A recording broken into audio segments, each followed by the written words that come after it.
And welcome to ETF Edge, your go-to place for everything exchange-traded funds. I am your host, Bob Pisani. Trying to get private credit and private equity into an ETF wrapper is all the rage. Let's talk about this with Joanna Gallegos. She's the co-founder of BondBlocks, a frequent guest here. They recently launched the BondBlocks Private Credit CLO ETF. We're going to talk about that. And my old friend Todd Sohn, he's here as well. He's the head of ETFs at Strategas. He's our all-around ETF expert. But first, I want to bring you an update on a story we brought you last week. The Spider SSGA Apollo Public and Private Credit ETF. I know it's a mouthful, but it launched last Thursday. We talked about it. It allowed retail investors to buy into private credit assets. And late on that day, the SEC sent a letter to the company saying there was, quote, significant remaining outstanding issues, close quote, and listed worries centered on the fund's liquidity, its use of the name Apollo in the title, and its ability to comply with valuation rules. State Street did respond Friday night to the SEC, saying they would revise the name of the fund as soon as practicable, presumably removing Apollo's name. They clarified that the fund's illiquid products will not be exclusively tied to Apollo, and that other broker-dealers can provide quotes, and that the fund's NAV or net asset value will be calculated on a daily basis. State Street told CNBC they would have no further comments at this time. Joanna, I want to talk to you about your fund and what's going on with you, but you've had extensive experience filing ETF registrations with the SEC. It's a little unusual for a fund to become effective and then get questions from the SEC after the fact. So is there any sense, and I know this isn't your fund, but any sense of what happened here? It's unusual. It's not unprecedented. It does happen from time to time. You, as an issuer, if you're an established issuer, you have a 75-day clock from which to work with the SEC, and then you can take your filing effective.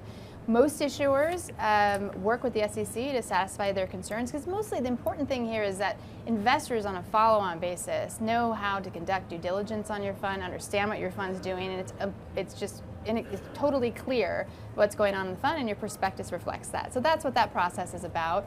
And this is notable, not unprecedented, but it definitely raised some eyebrows last week. So Todd, I'm going to lean on you a little to educate us about the procedural aspects of this, because most people don't know anything about this. So as Joanna mentioned, typically a fund can become effective. You can start trading after 75 days unless the SEC raises objections. I understand, I saw there were several extensions to this already, but for some reason it was allowed to become effective, and the SEC then raised questions afterwards. And as Joanna said, this was a little unusual. I think the whole episode, just educate about how this works. The whole episode seems strange. Yeah, if you're an existing issuer, you file a 485A, right? That's for announcing the ETF. What is the strategy of the ETF and any of the key risks involved? You go through the 75-day process. SEC hits all their check marks, check boxes, asks any questions, and then eventually the fund goes effective and we start trading.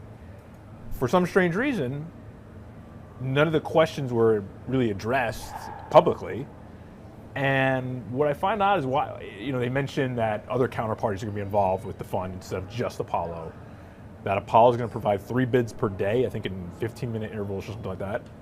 Why wasn't any of that brought up in the initial filing? I think that would have cleared a lot of hurdles here and a lot of the confusion too. And so I'm not quite sure why that happened. It just seems like maybe the new administration came in and this fell through the cracks. Well, maybe that's a possibility. We don't really know. The point is that there's a procedure to this that's pretty well worn. Joanna's been through this many times. You're a veteran doing this, and usually this doesn't come up like this. Like why after? I think this one gets under the microscope because you're talking about private assets. Yeah.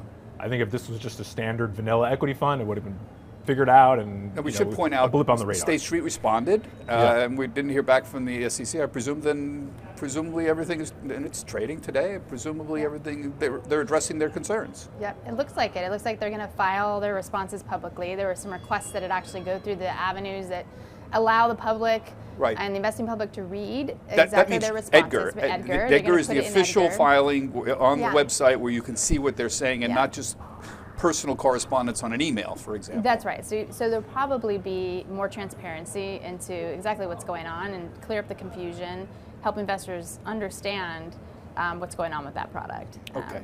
I want to move on because you have a competing product that I want to talk about. You have a private credit CLO ETF, CLO collateralized loan obligation. It invests in at least 80% in collateralized loan obligations. Tell us a little bit about this. How does this work, and CLOs, and why is this a good way to get at private credit? We think this is the right way to get at private credit right now. Fundamentally, first and foremost, it invests at 80% of its portfolio holdings are in CLOs that invest in private credit. So in contrast to the product we were just talking about, that product doesn't have the moniker of private credit only in its name. It's an investment grade and a private credit product together. So what you want, if you're really seeking exposure, true direct exposure to private credit, your product should invest a majority, significant majority, ours is 80% in private credit debt. So the way ours works is we do use a wrapper, the CLO. If you know anything about ETFs, which a lot of people that watch your show do, they all know that the ETF is a wrapper to something. ETF wraps 500 stocks in a portfolio and calls it SPY. In this instance, a CLO is a package of loans given to private companies, and those private companies use those loans to operate their businesses. It's lending money to companies just like any other bond that happens in the United States, corporate America. These loans are packaged by professional managers, and they're put into the ETF. So the ETF holds 42 CLOs. Each CLO has about 100 loans in it. And that's the point there. So each CLO is 100 loans. It's a package. It's a package. And you have 42, you said? 42 right now. Okay. Yeah. And what you're getting direct exposure to the economics of that loan. You're getting direct exposure to the coupons of those loans and all of those companies. The only difference here is that these companies are private versus public. And so when you package them up in the CLOs and then the ETF buys them, you're really connecting two markets in a powerful way so that there's a lot of liquidity for the ETF on the secondary market for investors that buy the ETF to come in and out of the ETF. And then the underlying holdings themselves are liquid, tradable, priceable. You know, we can price those every day. Our NAV gets priced every day. And it's a robust set of capital markets coming together, and you're getting pure exposure to private credit. So, and this is our chance to educate the viewers a little bit. When you buy into private credit like this using a CLO, what are you getting? I mean, I'm asking a broad portfolio question. How do you use this in your portfolio? I mean, what place does it have? Okay, I have stocks and I have bonds, I have real estate. I mean, why do I need this in my portfolio? I'm asking a broad, generic question. The net result of that portfolio is on a weighted average basis, an A-rated portfolio of loans and CLOs. The SEC yield on the fund right now, the most recent SEC yield is 7.44%. The portfolio itself is yielding, the coupons underneath that portfolio of loans is yielding over 8%. And then the key here is the duration. It's ultra short duration. This is a 0.25 in duration, so that's 3 months of duration. Duration is sensitivity to interest rates. Right. So as interest rates... It's not the same as maturity. People confuse this all the time. They do. So because they're quoted in years or months. So anyway, the point here is that being so low in duration and interest rate sensitivity reduces and dampens the volatility of this portfolio significantly. So it's very, very low volatility, gives you more price stability to enter these markets that have a lot of uncertainty right now, and we're seeing volatility on the long end of the curve. We're seeing volatility in equity assets. One of the key things here, and this is the part of the hat trick I spoke about, the third thing is all of this together gives you a lot of diversification. You have over 4,000 loans in here, 22 managers wrapped up in this portfolio. And importantly, this asset class, private credit, private assets, is very low correlated to public markets, both equity and fixed income. So it's a true diversifier. So the way you use it, well, that's important when you're considering how to use it in a portfolio. You put it in your portfolio to truly diversify. That's why it's such a popular access point. So you're saying you have more than 100 different loans in each CLO here? Yeah. Now tell us what the risks are. Where will this go south, or explain what the issues are here in terms of the risk. Yeah, so you think of a CLO like a bond. It has a CUSIP, it has a coupon. Underneath that, there's exposures in that CLO. like I said, there's 100 loans in each CLO, and there's 42 CLOs. So you have exposure to 4,000 loans. There's a lot of diversification there. Some of those loans could default. In the past, we haven't seen, broad defaults in CLOs, and they've been a very stable place in terms of defaults over time. So it's a credit. I mean, the principal risk is non-payment, right? Yeah, Isn't the principal risk sort of is the obvious? non-payment, and that can happen. But you're in a portfolio with a lot of diversification, and that's sort of the beauty of not only the asset class it being so low correlated to public markets, but also the portfolio itself is very What diversified. kind of loans are we talking about? I mean, it's easy to just sort of broadly say, but what kind of what's the loans? So we're loaning to companies that are middle market. That's defined as small to mid-cap companies. Their EBITDA is less than 100 million. They're companies that are, operating privately because it's probably easier from a regulatory standpoint to do so. It's also, they're at a stage of their growth where their performance. And they could be anything. It could be anything. Could be industrial technology. I mean, literally, I'm just trying to get a sense of what's a typical company. Satva is a mattress company that builds mattresses and markets them to the retail public. It can be across all industries. And I think the really interesting thing is that we're talking about 300,000 companies in the United States. This is a really important segment of growth in the United States, and you just don't have access to it. But these are, small companies. Yeah. So Todd, let me bring you in here. Be the guru here. I always say when I see this happening, the world rushing to private and private equity. And private credit like this. There seems to be this mad rush to do it. I always ask myself, is this peak?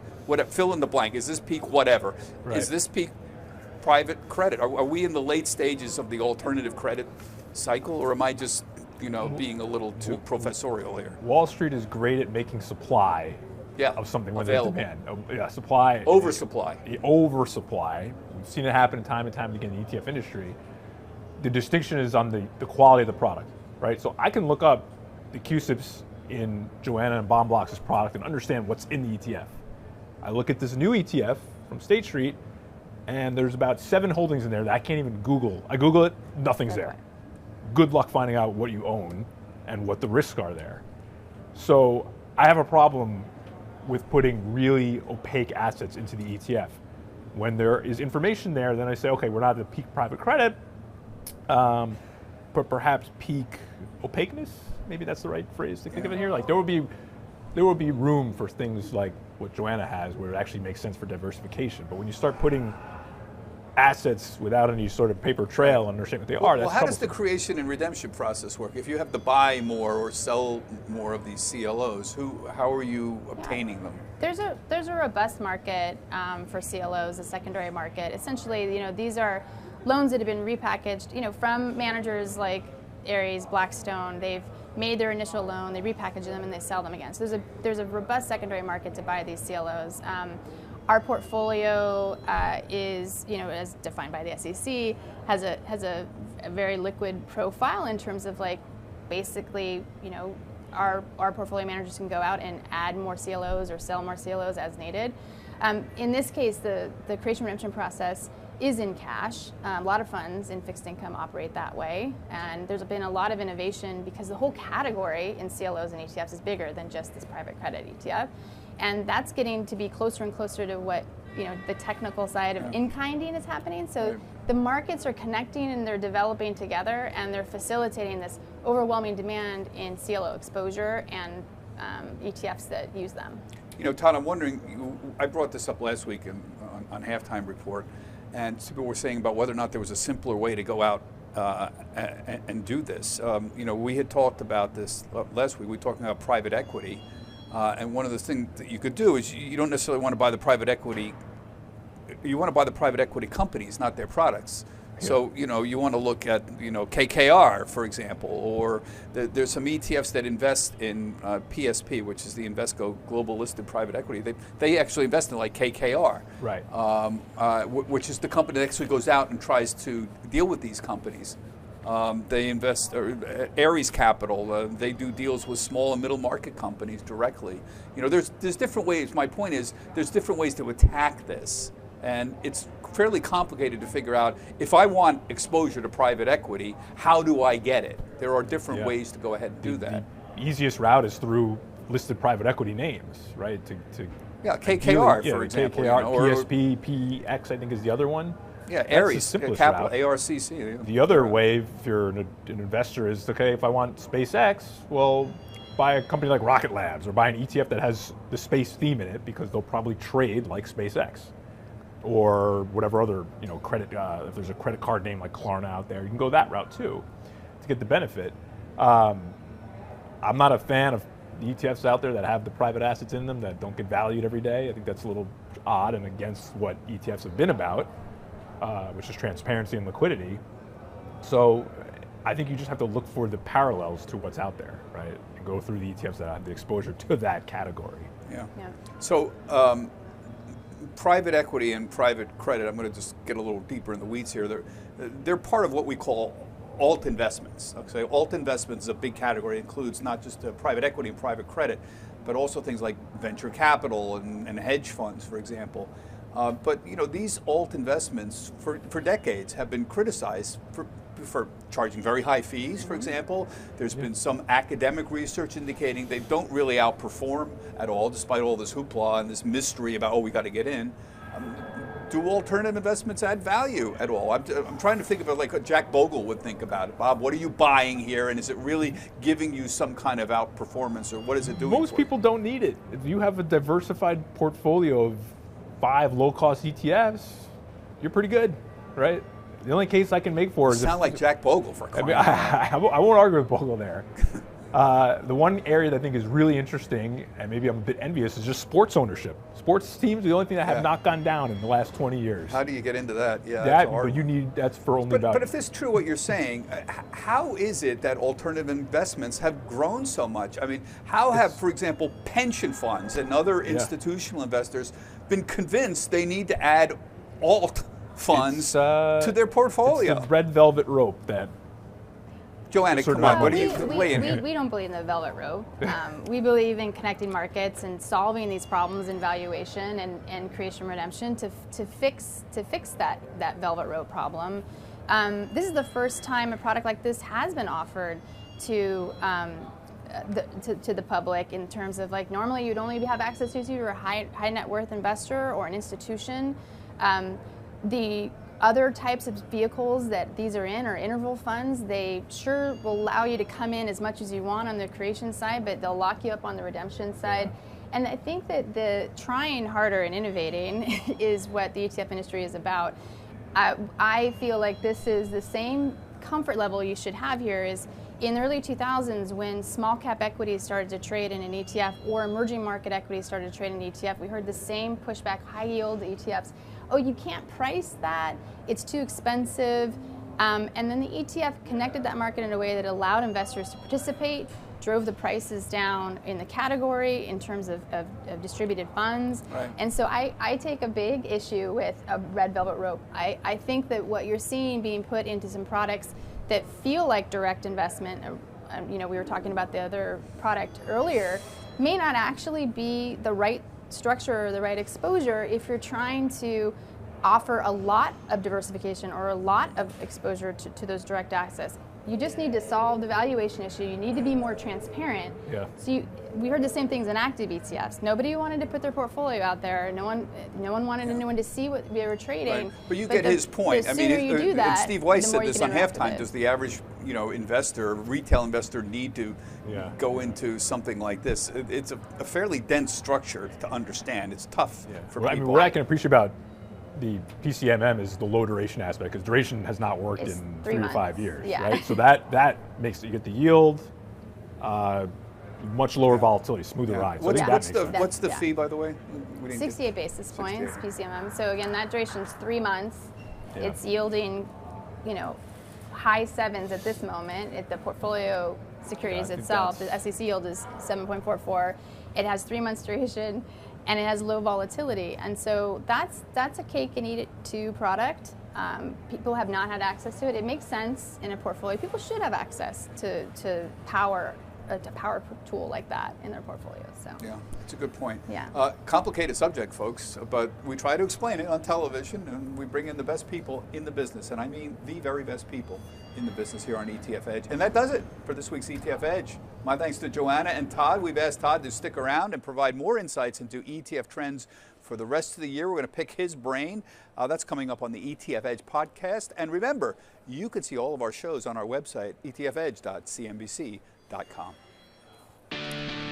Get the ABCs of ETFs with the ETF Edge newsletter. Your weekly update on the hottest trends, expert analysis, actionable ideas, and exclusive insight from host Bob Pisani. Sign up now at cnbc.com/ETF Edge newsletter.